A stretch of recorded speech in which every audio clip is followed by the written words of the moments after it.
Welcome my to YouTube channel RDS YouTube চেনেলৰ সকলোকে মই স্বাগতম জনাইছোঁ।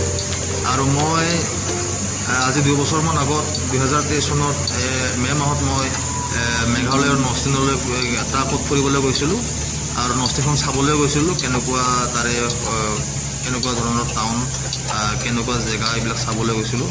যাই থাকোঁতে এইটো মনোমোহা দৃশ্য, প্ৰাকৃতিক সৌন্দৰ্য, মনেৰে সৌন্দৰ্য যিবিলাক দেখা পাই আছোঁ, বহুত ভাল লাগিছে। আপোনালোকে ভিডিঅ'বিলাক চাব পাৰে। যিহেতু মই আজি ভালকৈ ব্লগ বনাব নাজানো, যিহেতু মই প্ৰথম আৰু যাই থাকোঁতে গাড়ীখন আমাৰ বেয়া হৈ গ'ল, ৰাস্তাত হঠাৎ বেয়া হৈ গ'ল। তাৰে মেকানিকজন আহিলে আৰু ভাল কৰি দিলে। আৰু তেখেতে হয়তো হিন্দী ক'ব নাজানে, খাচীয়া ক'ব জানে, যিহেতু মই হিন্দীত কথা পাতিছোঁ। তথাপিও এটা আকাৰ ইংগিতে কিছু বুজি পাইছে, যিহেতু মানে তাৰ আৰু মোৰ মাজত এটা মনৰ এটা সংলাপ, এটা বাৰ্তা প্ৰেৰণ কৰিছে, যিহেতু ভাল লাগিছে। হঠাৎ আমি নস্তিন পাই গ'লোঁ।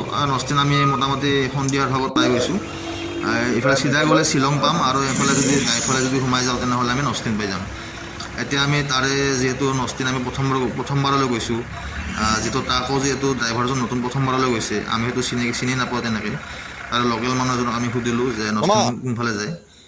লোকেল মানুহজনক ক'লে যে নস্তিন এইফালে যায়। তেতিয়া আমি কনফাৰ্ম হৈ গ'লোঁ। তেতিয়া আমি নস্তিনলৈ আৰু ৰাওনা হ'লোঁ। বেছি দূৰ নাই আৰু ইয়াৰ পৰা আৰু 5 কিলোমিটাৰমান দূৰ হ'ব নস্তিন পাবলৈ। হঠাৎ আমি এটা জলপ্ৰপাত পালোঁ, যে যিটো নস্তিনৰ জলপ্ৰপাত হয়, প্ৰাকৃতিক সৌন্দৰ্যৰে ভৰা। আমি যাই আমি নস্তিন টাউন পাই গ'লোঁ। এতিয়া সন্ধিয়া হ'ল, আমি নস্তিনত পাই গ'লোঁ। এতিয়া নস্তিনত আমি গাড়ী চাড়ী ৰখি পেলাই আমি এতিয়া আকৌ যিটো মানে আমাক এতিয়া অৰ্ডাৰ দিছিলে, তেখেতৰ আমি ঘৰলৈ যাই আছোঁ, বাইকেৰে যাই আছোঁ। আমি নস্তিনত টাউনৰ মাজতে পালোঁ।